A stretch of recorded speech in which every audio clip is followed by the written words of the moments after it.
çerçevesinde Yılındaki ilk kongresinde aralarında Behice Boran ve Nihat Saygı'nın da bulunduğu yönetim kurulu belirlenmiş ve 1965 yılında seçimde gösterdiği büyük başarı sonunda Türkiye Büyük Millet Meclisi'ne 15 milletvekili sokmuştur. Türkiye İşçi Partisi'nin meclisteki varlığı tutucu milletvekilleri ve de partiler arasında gerginliğe yol açtı. Olduğu gibi bir takım kişilerin eteklerine yapışarak parlamentoculuğu reddetmek anlamında Kerem hareketi, evet. Hareketi Türkiye İşçi Partisi legal olarak başlattı. Bu tarihi bir gerçek.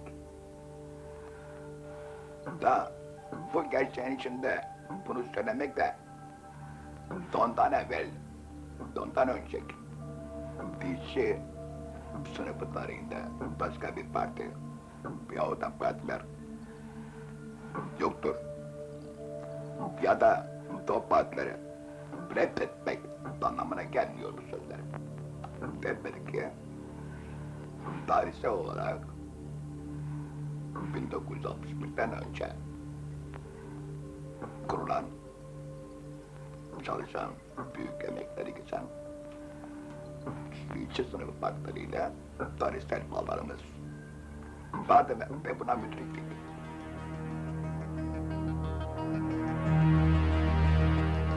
...7 Ekim 1987 Brüksel. Bugüne dek birçok önemli toplantıya tanıklık etmiş olan bu tarihi kent... ...yine böylesi canlı günlerinden birini yaşıyordu. Türkiye İşçi Partisi Genel Başkanı Behice Boran... ...ve Türkiye Komünist Partisi Genel Sekreteri Haydar Kutlu... ...dünya basınına yaptıkları ortak açıklamada...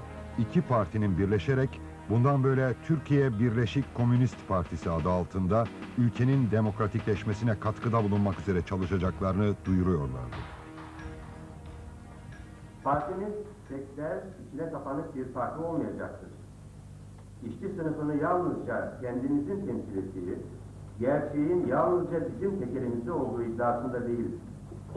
Öteki politik güçlerin, aydınların, emekçilerin görüşlerinden her zaman yararlanmaya çalışacağız.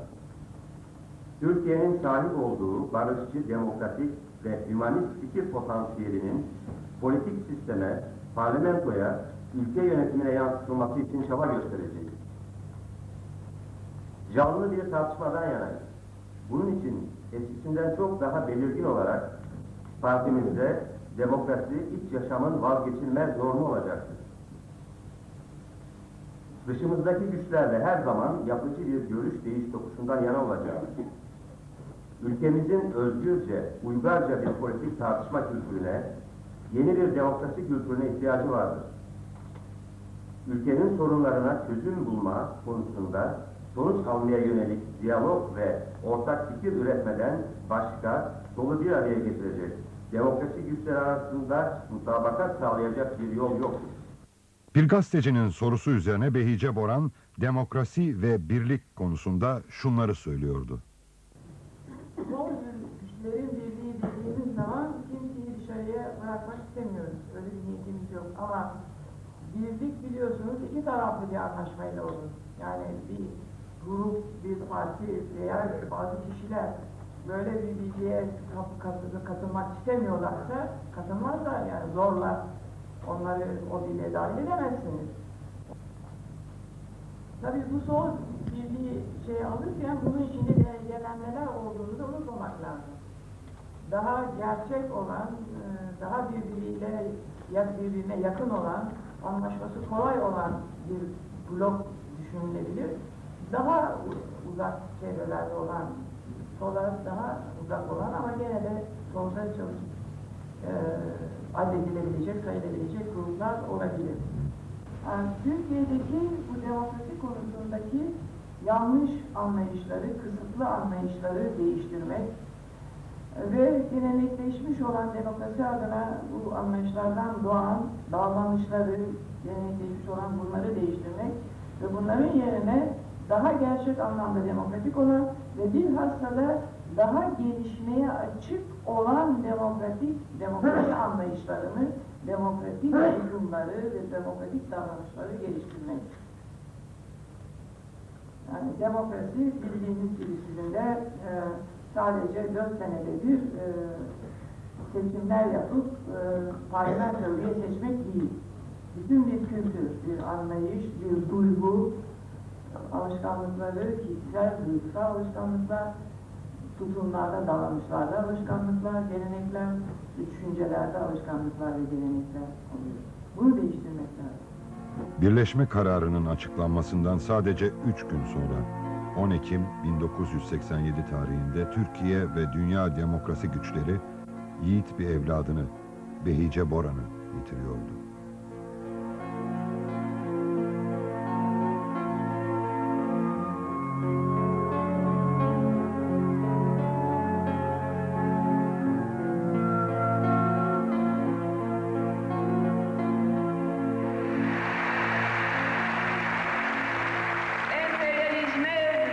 Faşizme karşı bağımsızlık ve demokrasi mücadelesi çok yönlü bir mücadeledir. Siyasal ve ekonomik, sosyal alanda olduğu kadar kültürel alanda, sanat, edebiyat ve düşün alanında da verilen ve verilmesi gereken bir mücadeledir. Emperyalizm ve faşizm bir madalyonun dışa ve içe dönük iki yüzü gibidir. Tüm dünyada emperyalizm tek ve bütündür. Faşizm de tek ve bütündür. Faşizme ve emperyalizme karşı halkların, işçi sınıfının ve emekçi kitlelerin verdiği mücadele de tek ve bütündür.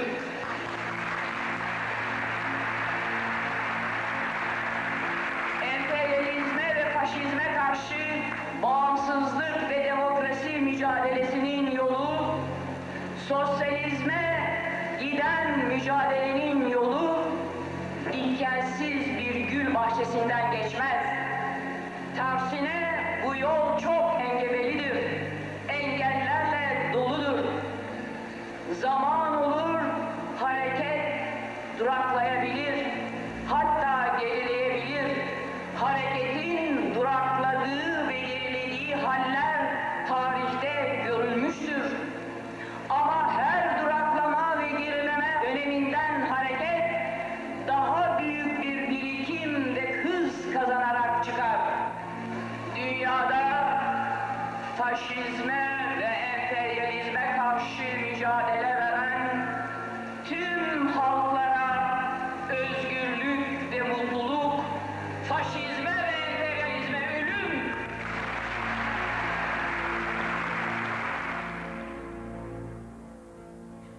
Onun özelliği teoriyle pratiği, düşünceyle eylemi, kişiliğinde özümseyip gerçek bir lider kimliğine erişmiş olan insandır. Böyle tanımlanabilir. Onda düşünceyle yaşam, düşünceyle eylem birleşmişti. Çok sevdiği ve vaktiyle sık sık tekrarladığı bir deyim vardı. Toplum yamalı bohça değildir derdi. Bundan kastı toplumsal gelişmenin bilimsel bir süreç içerisinde, diyalektik bir süreç içerisinde ve tutarlı bir biçimde yasalara, toplumsal yasalara uygun biçimde gelişebileceğini toplumların söylemekti. Bir tarafı bir ur gibi büyüyemez. Kendi yaşamıyla bireylerin de ancak bir yamalı bohça olmadıkları zaman yüceldiğini kanıtladı.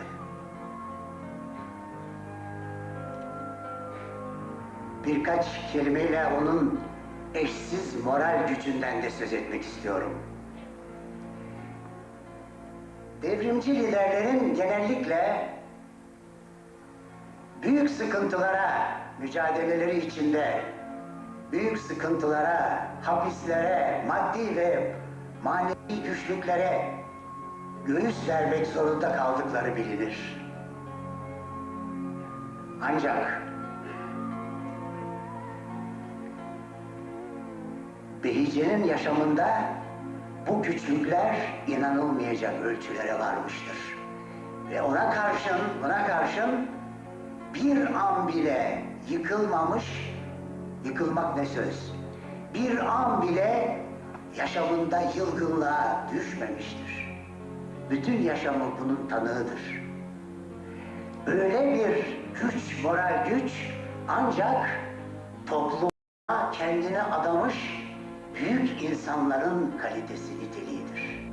O sağlığında olduğu gibi bundan sonra da düşünsel mirasıyla bir deniz feneri gibi ilericilerin ve emekçilerin yolunu aydınlatmaya devam edecektir.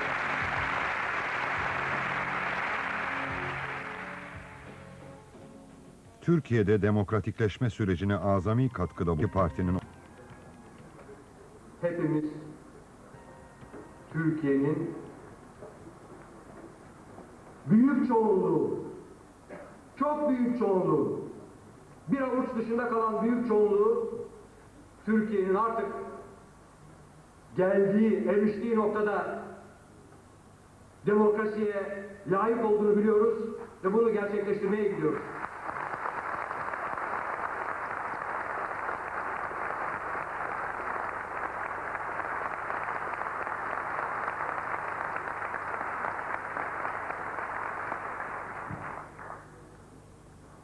Dünyanın durumu da aynı.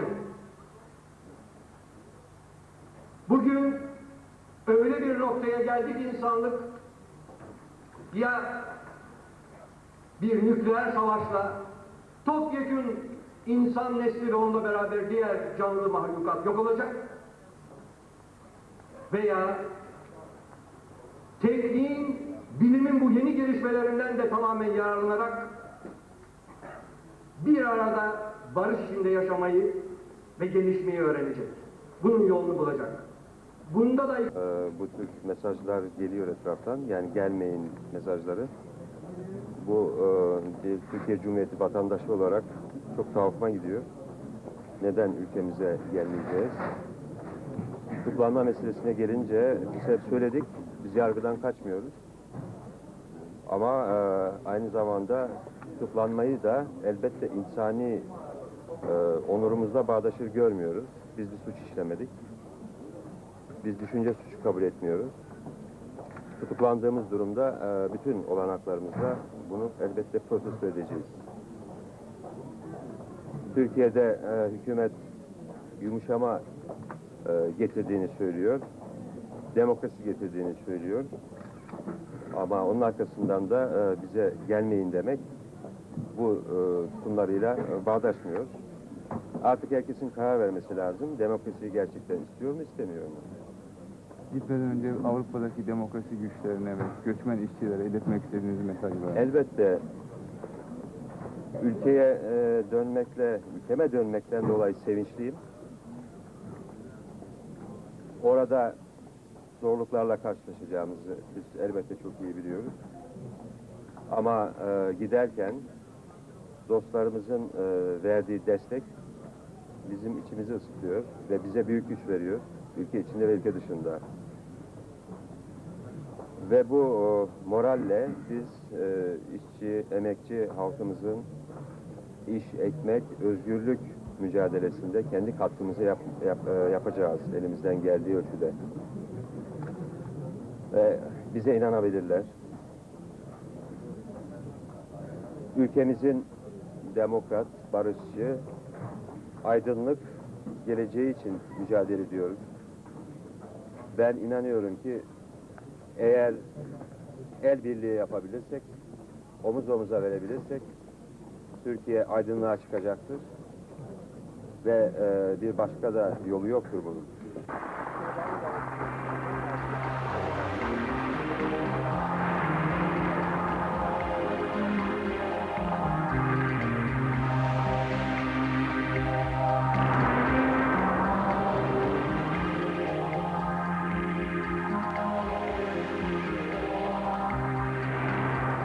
16 Kasım 1987 tarihinde Ankara Esenboğa Havaalanı'na inen Haydar Kutlu ve Nihat Sargın, Ankara Emniyet Müdürlüğü siyasi şube ekiplerince gözaltına alındıktan sonra tutuklanarak Ankara Merkez Kapalı Cezaevine gönderildiler. Ve tam 7 ay sonra ilk kez yargı önüne çıkarıldılar. 4000 sayfadan oluşan 11 klasörlük davanın ilk duruşmasına 400 avukat, 72 yabancı gözlemci, çok sayıda yerli ve yabancı parlamenter, aydın, sanatçı ve dostları geldiler.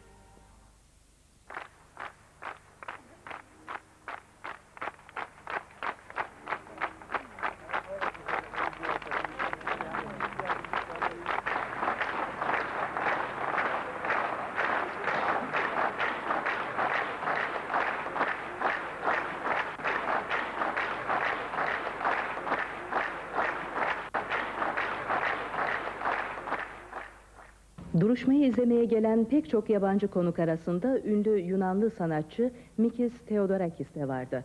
Theodorakis, Kutlu ve Sargın için kurulan uluslararası komitenin başkanı olarak geldiğini söyledi. Sabah başlayan duruşmanın öğleden önceki bölümünde sanıkların ve savunma avukatlarının kimlikleri belirlendi. Sanık avukatları duruşma salonunun yetersizliği yüzünden çok sayıda avukat, yabancı parlamenter ve basın mensubunun salona giremediğini belirterek duruşma için yeni bir yer belirlenmesini istedi.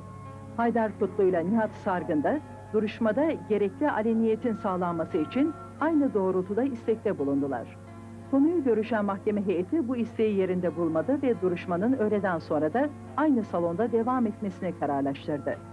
Haydar Kutlu ve Nihat Sargın'ın duruşmalarını izlemek üzere gelen çok sayıda yerli ve yabancı basın mensubu, parlamenter ve dinleyiciyle sanık avukatlarının salona giremedikleri ve duruşmanın yapıldığı Devlet Güvenlik Mahkemesi'nde büyük bir izdihamın yaşandığı görüldü. Ayrıca mahkemenin bulunduğu çevrede çok sıkı güvenlik önlemleri alındı. Kapatılan Türkiye İşçi Partisi ve yasa dışı Türkiye Komünist Partisi'nin genel sekreterleri Kutlu ve Sargın, Türkiye'de Marksist-Leninist temeli dayalı devlet ve yönetim şekli kurulması amacıyla eylemlerde bulunmaktan yargılanıyorlar. Sanıklar ayrıca yasanın suç saydığı fiili övmek, Cumhurbaşkanı ile hükümetin manevi şahsiyetine yayın yoluyla hakaret etmek, yurt dışında Türkiye aleyhine faaliyette bulunmak, yurt dışından gizlice soktukları yayınlarla milli duyguları zayıflatıcı yönde propaganda yapmakla suçlanıyorlar. İddianamede sanıklar Haydar Kutlu ile Nihat Sargın'ın yasa dışı Türkiye Komünist Partisi ile Türkiye İşçi Partisi'nin genel sekreterliği görevini yürütmek ve Türkiye Birleşik Komünist Partisi'nin kurulmasına tevessül etmekle suç işledikleri de ileri sürülüyor. Haydar Kutlu ve Nihat Sargın dışında bu davada yargılanan öteki 19 sanık hakkında da 5 ile 15 yıl arasında değişen ağır hapis cezaları isteniyor. Sanıkların savunmalarını yaklaşık 500 avukat üstlenmiş bulunuyor.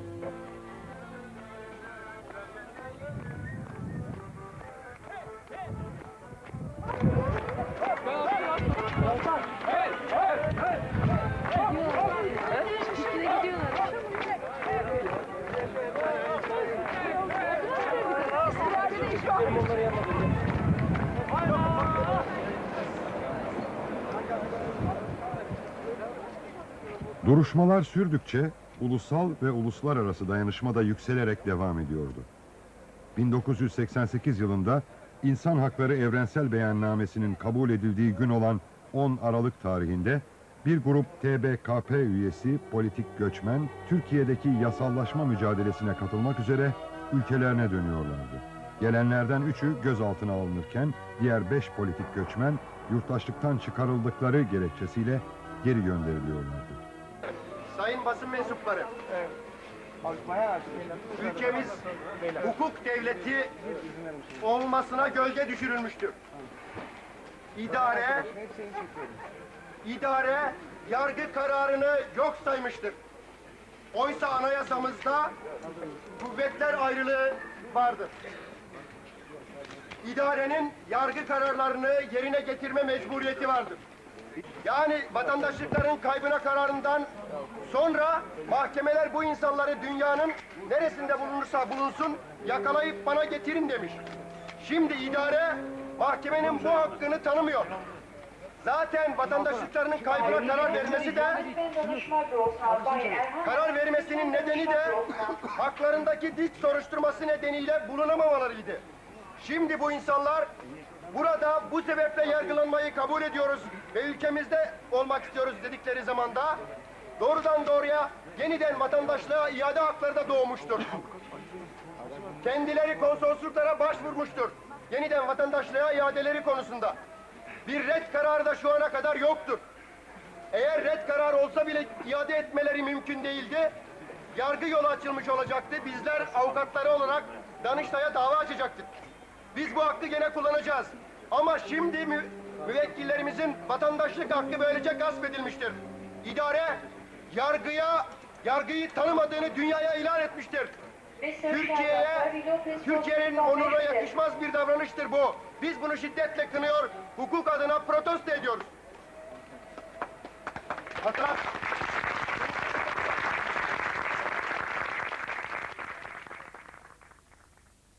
...10 Eylül 1989... ...İstanbul Spor ve Sergi Sarayı... ...Türkiye Komünist Partisi'nin... ...69. kuruluş yıl dönümü... ...yurt içinde yığınsal bir şekilde ilk kez kutlanıyordu. Gecede çağdaş, gerçekten çoğulcu ve katılımcı bir demokrasi için...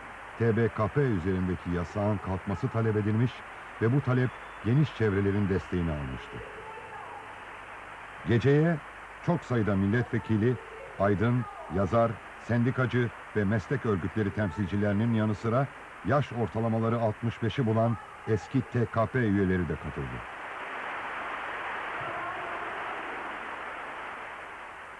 Yasallık yolunda tarihsel bir gün. 8 Aralık 1989. İstanbul'da Çağdaş Gazeteciler Derneği lokalinde düzenlenen bir basın toplantısıyla TBKP yöneticileri bugünden itibaren her yerde ve her düzeyde kamuoyunun önüne çıkarak amaç ve politikalarını açıklayacaklarını, tartışmalara açık politik kimlikleriyle katılacaklarını ilan ediyorlardı. TBKP yönetimi, düşünce, örgütlenme ve vicdan özgürlüğü biz komünistlerin özgürlüğü sorunudur diyordu. Değerli arkadaşlar, bugün ülkemizde 141, 142, 163. maddelerin kaldırılması tartışılıyor. Biz bu tartışmada tarafız. Tüm komünistler bu tartışmada taraf. Ve kabul edersiniz ki bu tartışmanın taraflarının görüşü alınmadan böyle bir tartışmanın selametle sonuçlandırılması mümkün değildir.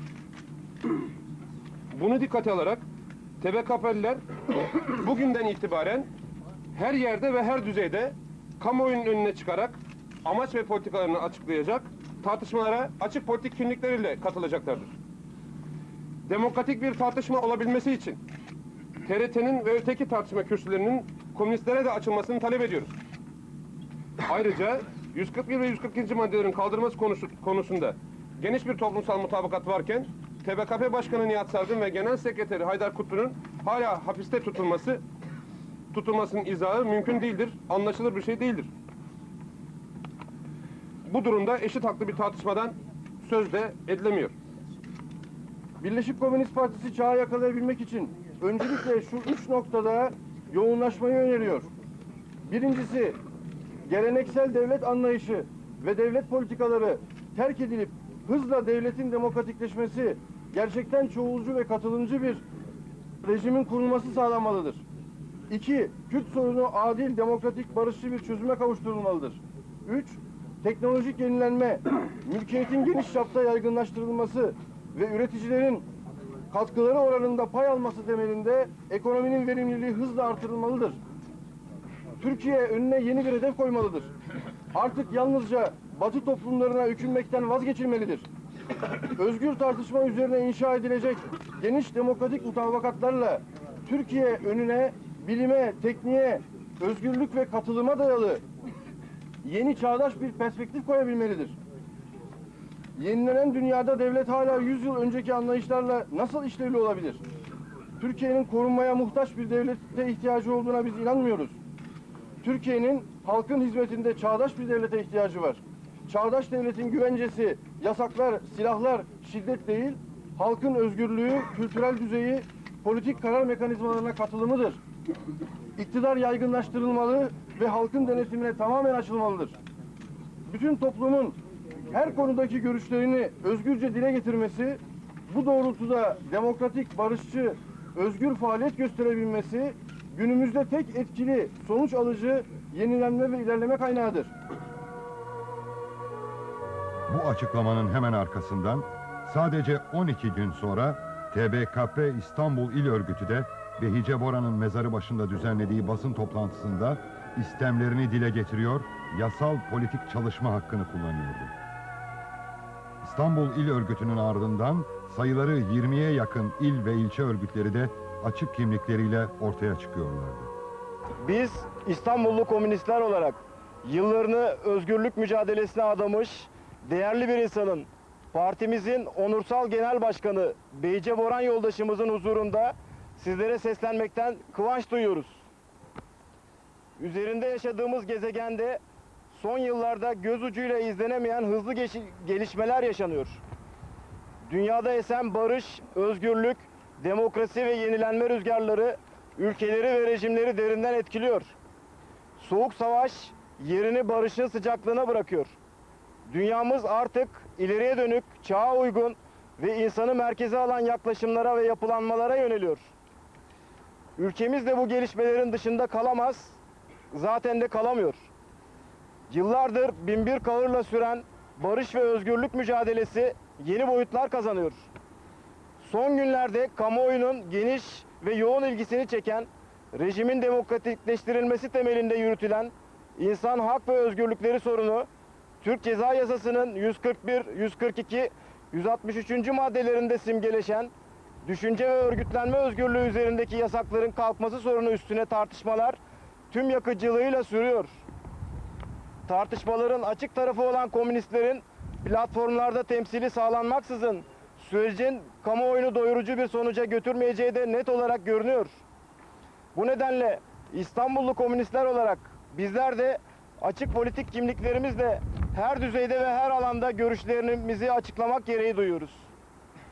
Türkiye Birleşik Komünist Partisi'nin merkez yöneticilerinin 8 Aralık 1989 günü açık kimlikleriyle kamuoyu önüne çıkarak illegal çalışmaya son verdiklerini açıklamalarının ardından TBKP İstanbul yöneticileri olarak açık siyasal çalışmaya başladığımızı